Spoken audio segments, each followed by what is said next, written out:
Olá, queridos, eu cumprimento a todos mais uma vez com a paz do Senhor e Salvador Jesus Cristo.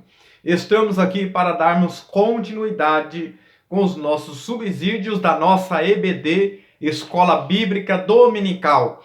Você aqui de Presidente Epitácio, você é o nosso convidado a estar presencialmente conosco em nossa Igreja Evangélica Assembleia de Deus, Ministério do Belém, na Rua Cuiabá 146, em frente à Caixa Econômica Federal. Na congregação onde nós estamos, nós temos também todos os domingos às 8h30 da manhã, na Rua Antônio Venâncio Lopes, 2034, no bairro da Vila Esperança, aqui na nossa cidade de Presidente Epitácio. E essas escolas bíblicas, esses vídeos, é apenas subsídios, é apenas um aperitivo. Essas videoaulas não substituem a aula presencialmente. Então é importante que você também participe presencialmente na Escola Bíblica Dominical. Estivemos, queridos, a lição passada, que foi uma lição muito gloriosa, que falou sobre o céu, o destino do cristão. Estivemos a lição 1, que falou sobre o início da caminhada, a lição 2, que falou sobre a caminhada, e a lição 3, então, fala do destino final, que é o céu. Então, até a lição de número 3, falando sobre a caminhada da salvação, e agora vamos falar sobre uma caminhada de santidade ao Senhor. E hoje nós estamos com a nossa lição de número 4. Nós já vemos como que é a descrição do céu, né? Veja que o apóstolo Paulo foi levado ao paraíso, né? O terceiro céu. É o lugar onde os santos que morreram aguardam para a ressurreição. E aquelas pessoas que são ímpias, que não servem a Deus, que vivem uma vida promíscua, eles estão no Hades, que ainda não é o seu lugar. Ali é apenas um estado intermediário. Assim como o paraíso é um estado intermediário dos santos, o Hades ainda não é um lugar definitivo dos ímpios.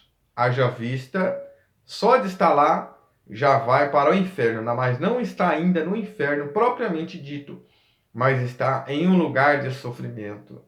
E entendemos, queridos, que para entrar no céu não é de qualquer maneira. Sabemos que o céu é um lugar espiritual, é um céu de glória, é o lugar da habitação, da morada de Deus. E aprendemos também, né, sobre os 3 céus, que é o céu. O primeiro céu aqui é o céu atmosférico, o segundo céu é o céu sideral, onde se encontra o Sol, a Lua, as estrelas, as galáxias, onde os astros, né, ficam ali, onde as pessoas estudam, fazem pesquisas.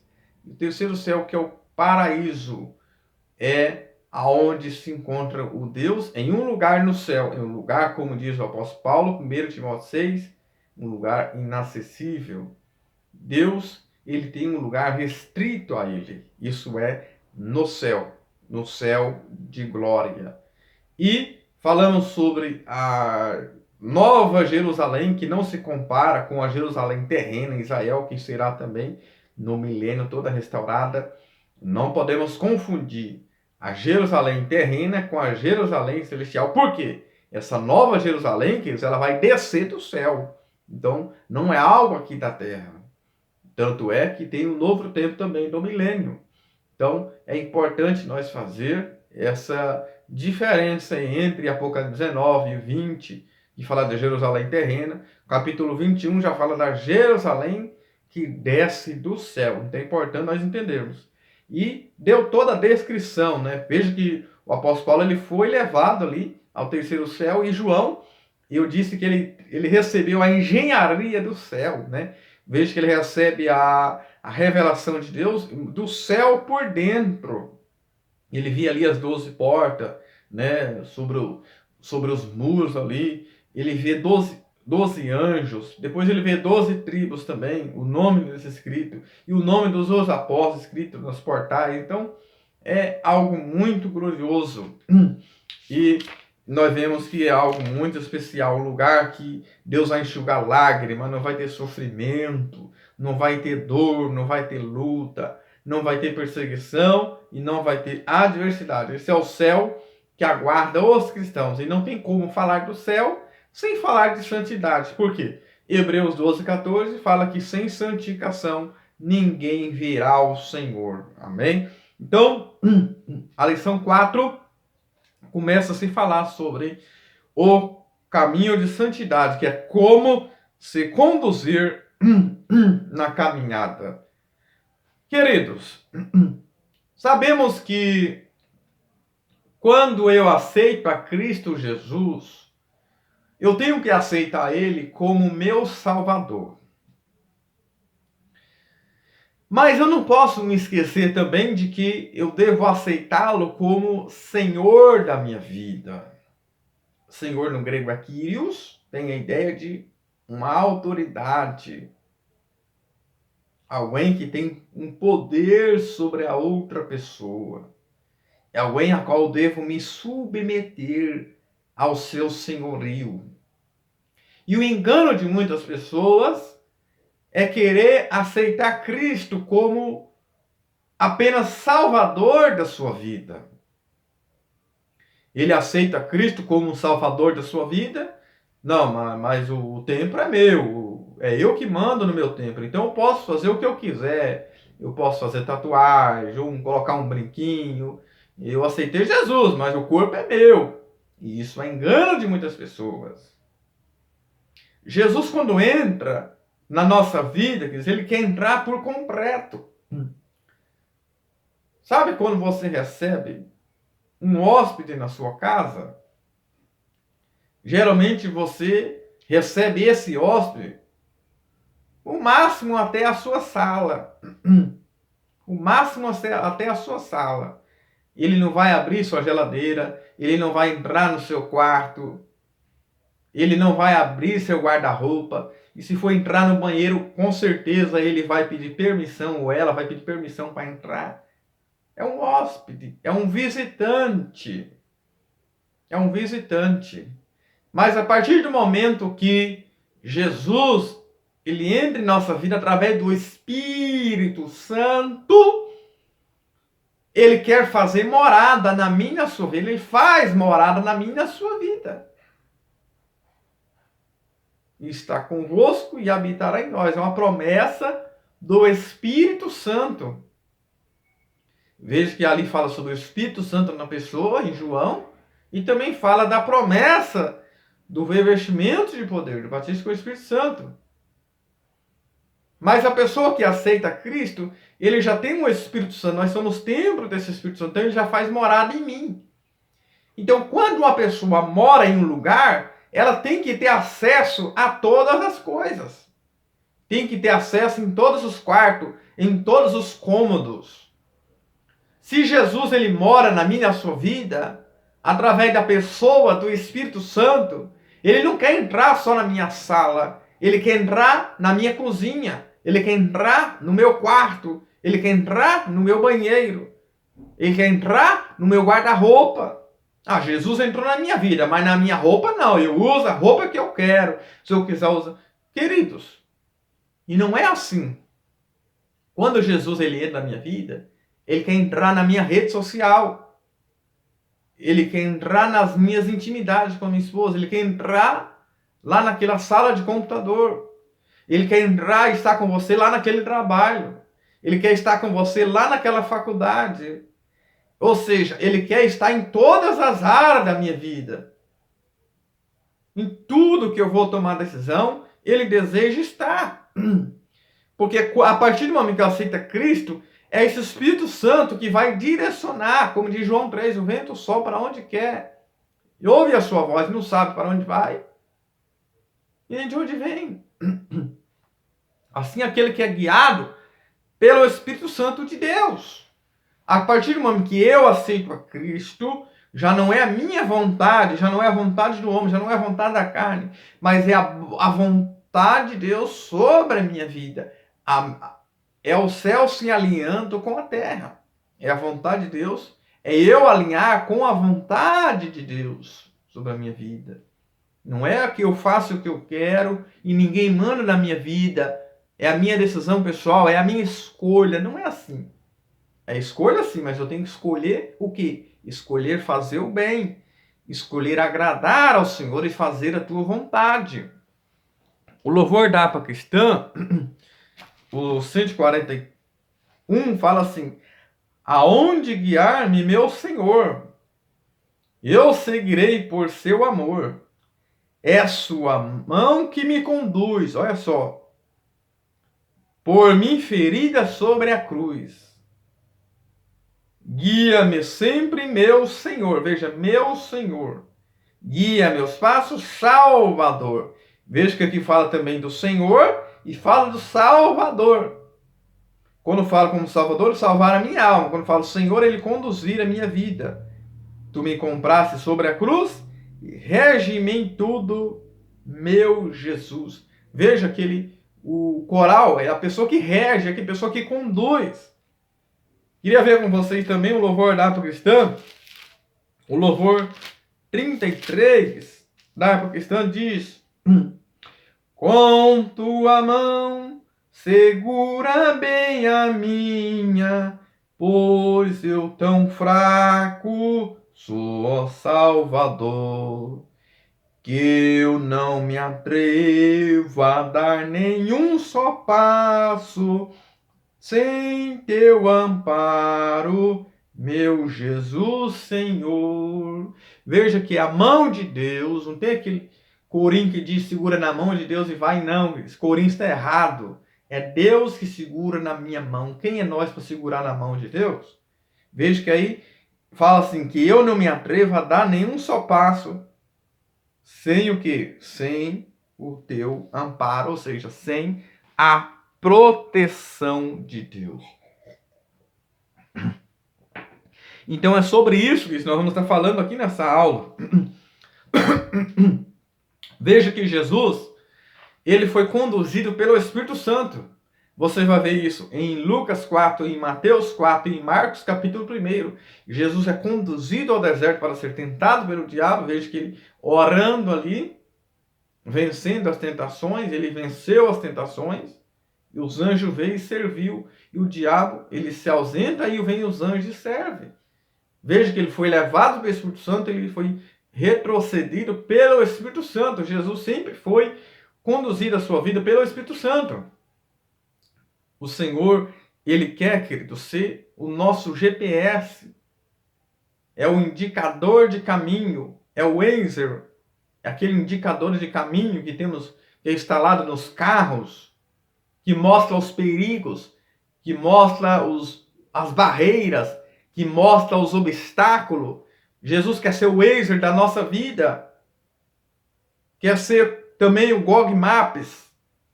É o indicador de caminho. Quer ser a nossa bússola. Ele quer direcionar a minha e a sua vida.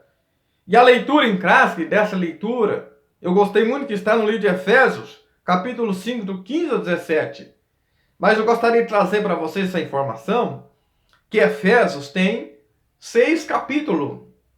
A carta do apóstolo Paulo aos Efésios tem 6 capítulos.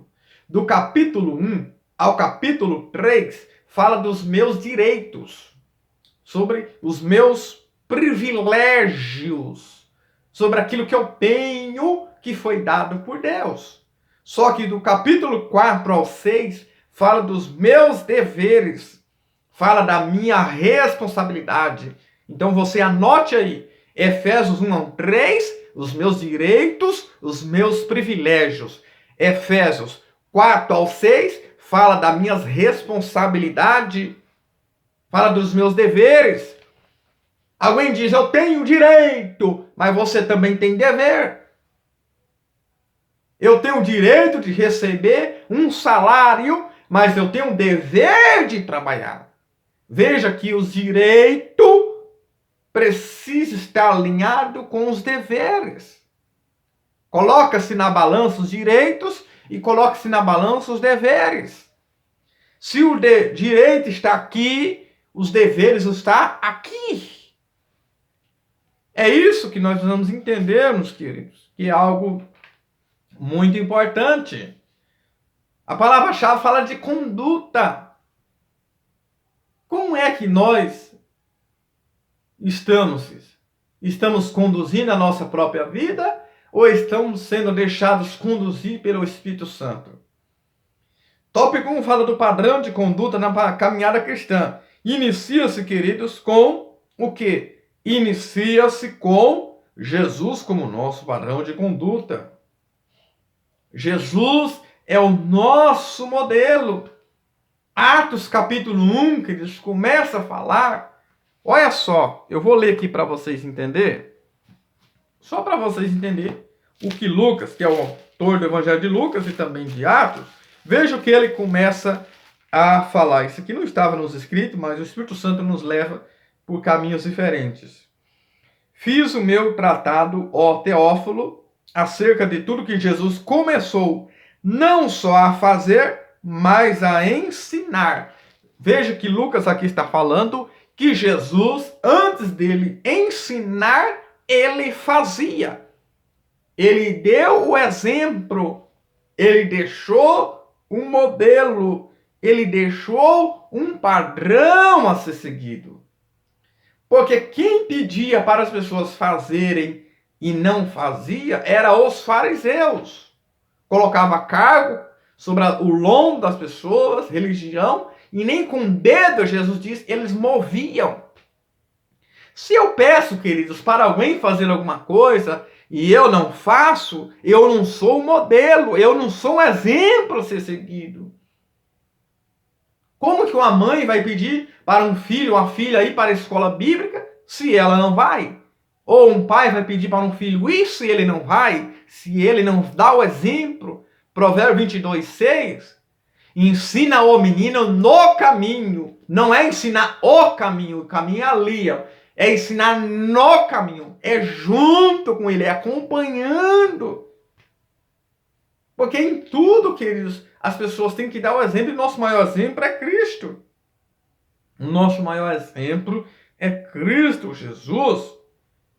Jesus, ele disse, lá em João 13:15, porque eu vos dei o exemplo, para que como eu fiz, façais vós também. Veja que antes de Jesus exigir das pessoas, ele fez primeiro.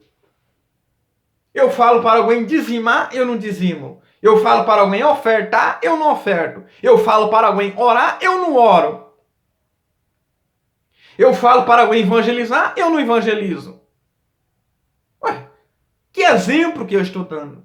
Que exemplo você está dando? É isso que nós precisamos entender, queridos. Hebreus 12, versículo 2. Portanto, nós que estamos rodeados de uma grande nuvem de testemunha, deixamos todo embaraço, todo pecado que tão de perto nos rodeia e corramos com paciência a carreira que nos está proposta, olhando para Jesus, o autor e consumador da nossa salvação. Isaías 45:22. Olhais para mim e sereis salvos. Se você não achar ninguém que tem referência, olha para Cristo, queridos. Essa é a nossa maior referência. Esse é o nosso maior modelo. Alguém diz, se for para mim ir na igreja, ser igual fulano, é melhor eu não ir. Queridos, já que ela não é, seja você. Se ela não é diferente, seja você diferente. Ah, ninguém faz a diferença. Faça você. Seja você diferente. Não espere para os outros aquilo que nós não fazemos. Então vamos aqui. Continuamos aqui. Ponto 2. Fazer a vontade de Deus. Então, Jesus é o nosso modelo, o nosso padrão. Tá? Que se refere ao que? A um consenso, uma autoridade oficial que se torna base comparação, consagrada como modelo a ser seguido. A palavra exemplo vem de exemplar. Sabe, vamos fazer um exemplar de uma casa. Copia uma igual. Ou seja, é um exemplo. É um exemplar. Jesus é o nosso exemplo. Então, fazendo a vontade de Deus. Isso nos faz lembrar o Pai Nosso. O Pai Nosso nos ensina a nós fazermos a vontade de Deus. A fazermos a vontade de Deus. A vontade de Deus já é feita no céu, mas ela é feita também na terra, né? Faça-se a tua vontade, assim na terra como no céu. Mas eu preciso me alinhar à vontade de Deus. Veja que Jesus, ele ensinou os discípulos a orar o Pai Nosso, porque diz o quê? Lá em Mateus, capítulo 6, né? Capítulo 6,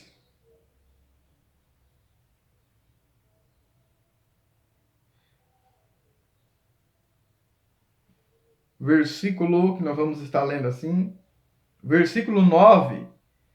Portanto, vós orareis assim. Ou seja, assim significa o quê? Desse jeito, desse modelo, segue esse padrão. Aí começa a dizer, Pai Nosso, né, que estás no céu, santificado seja o teu nome, venha o teu reino, seja feita a tua vontade, tanto na terra como no céu.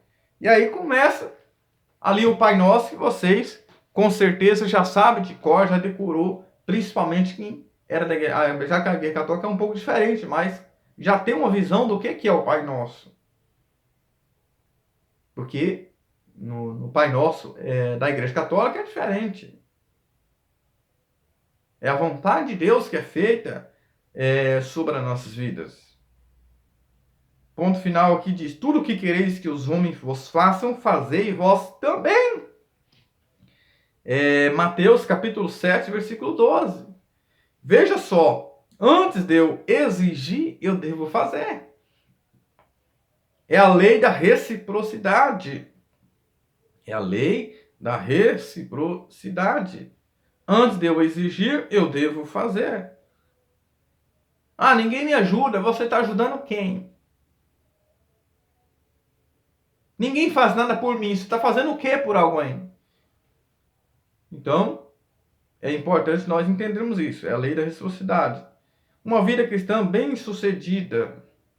Veja, queridos, o cristão possui um padrão que levará a uma vida espiritual bem-sucedida. Sabemos que as pessoas bem-sucedidas procuram espelhar-se em outras pessoas ilustres e equilibradas e resilientes. Sabe, queridos, eu sempre preciso ter alguém como modelo padrão. Alguém que é resiliente. Alguém que tem uma experiência para contar. Paulo, ele disse em 1 Coríntios 11:1, sede meus imitadores como eu de Cristo. Paulo diz, pode me imitar, porque eu imito a Cristo. Se vocês imitar eu, vocês estão também imitando a Cristo. O que nós estamos precisando nesses últimos dias é de alguém que esteja referência. É de alguém que seja um modelo a ser seguido, que são poucos. São poucos. Hoje estão se fazendo muita emulação. Hoje estão imitando os feitos, imitando o corte de cabelo, imitando a roupa, imitando o falar da pessoa, mas não temos condutas, poucas condutas para ser imitado. Mas ainda tem os rabichos na terra. Ainda tem uns poucos que fazem a diferença, que diz, eu nasci para fazer a diferença, eu estou aqui para fazer a diferença. O que é resiliência, querido? Resiliência é lidar com os problemas, obstáculos, inteligência emocional. De sair de uma situação sem perder a sua origem. Como enfrentar um problema, compreender as pessoas que ele... Isso é a resiliência. E eu preciso entender o que é isso, né? Isso é resiliência. Queridos, eu estava ouvindo aí no YouTube uma pregação da Maísa Ribeiro.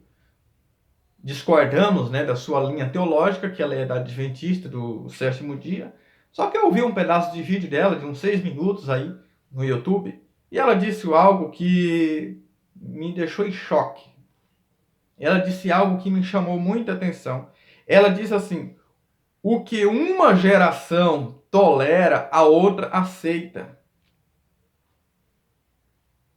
O que ela quer dizer com isso? Se uma geração tolera, a outra aceita. Ela quer dizer que a gravidade está cada dia pior. E ela disse que se você é bem honesto, você sabe quando está errado, se a pessoa é bem honesta. Porque ela disse que saiu do Brasil, perguntou se podia namorar, dormir na casa da namorada. Quando ela voltou, já alguém perguntou se podia fazer o aborto. Se é algo que ela disse que não era nem para ser falado, nem para ser discutido. Já tem que saber que é um pecado.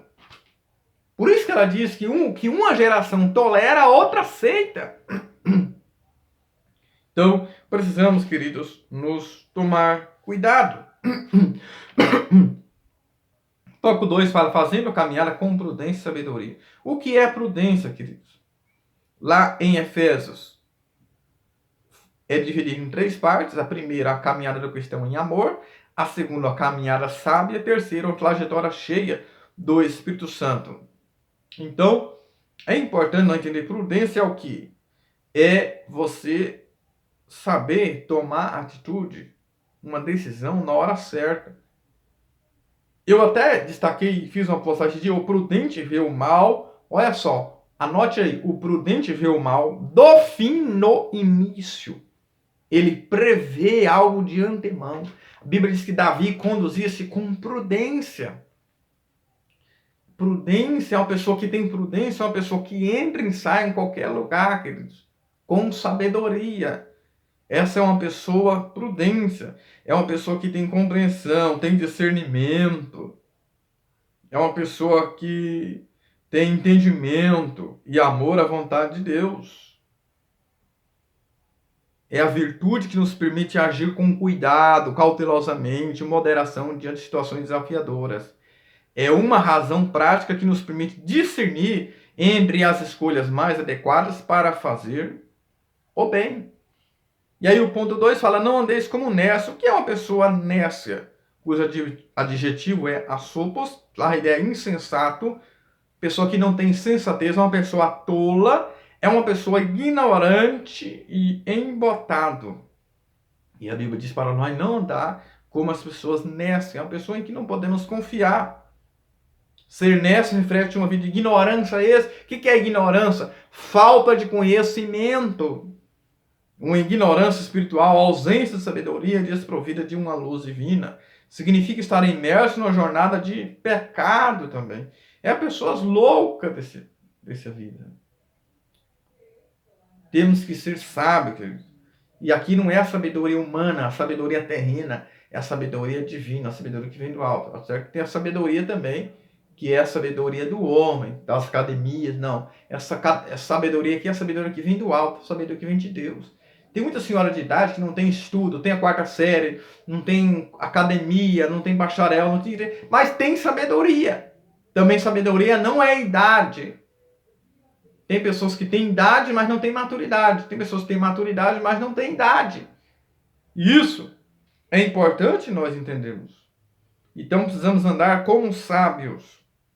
A pessoa sábio, que é do grego, é sopos, que é uma pessoa hábil, perita. É uma pessoa que tem sabedoria de Deus. É sobre o que deve ou não fazer.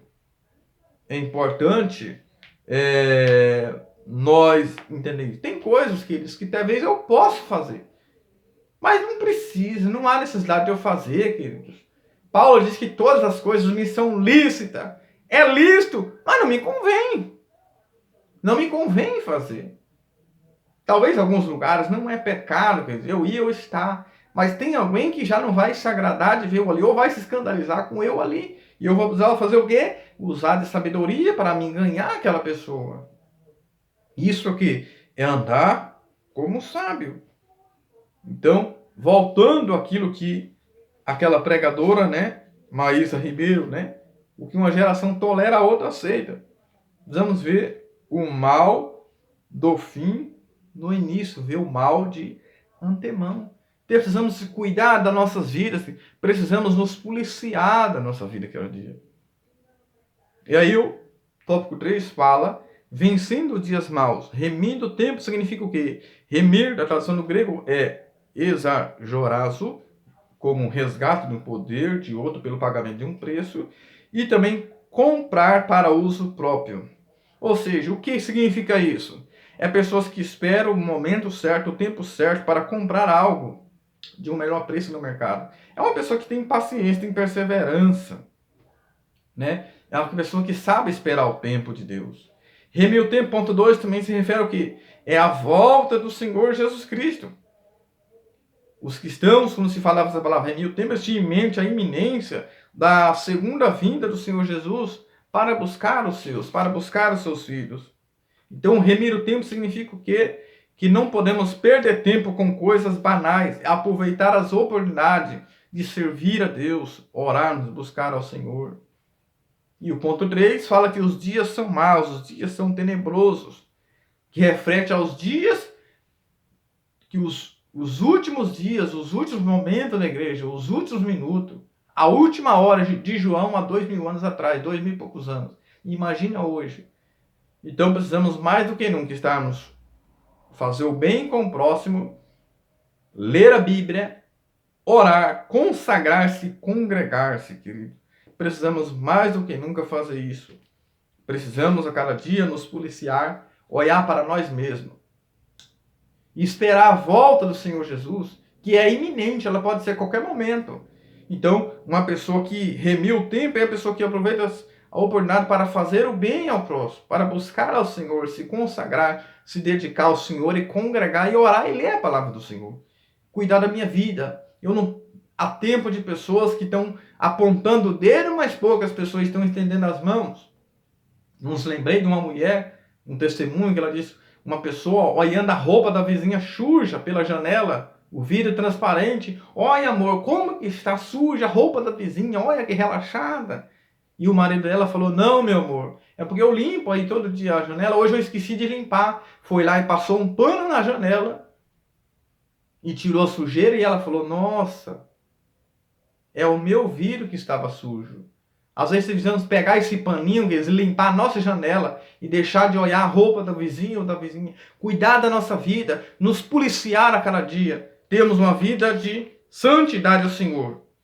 E aqui aprendemos então como se conduzir na caminhada. Então na caminhada precisamos que nos conduzir dessa maneira, olhando para Cristo como nosso modelo, como nosso padrão, fazendo a vontade de Deus. Ter uma vida cristã bem-sucedida. E também precisamos fazer caminhada com prudência e sabedoria. E também não andar com honestas, pessoas loucas, sem noção, desprovido, pessoas que insensatas, tolo, desequilibrado. E também precisamos andar como sábios e vencer o dias maus, remir o tempo e esperar a volta do Senhor Jesus, porque os dias são maus. Amém? Que Deus abençoe.